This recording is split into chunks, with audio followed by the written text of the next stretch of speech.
রেশনে নিম্নমানের চাল দেওয়ার অভিযোগ, আর সেই অভিযোগ পেয়ে রেশন দোকানে গেলেন খাদ্যমন্ত্রী এবং সেখানে গিয়ে ফুড ইন্সপেক্টরকে অভিযোগ খতিয়ে দেখার নির্দেশও দিলেন অশোক কীর্তনিয়া।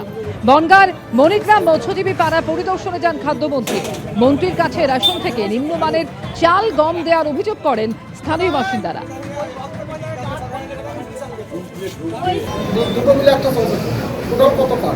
আমার এখানে আছে 4200।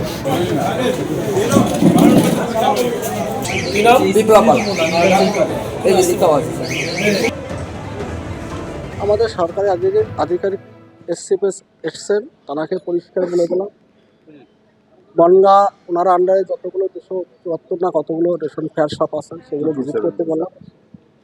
সেটা ভিজিট করবেন, এক সপ্তাহের ভিতর রিপোর্ট আমাকে দিতে বলেছি।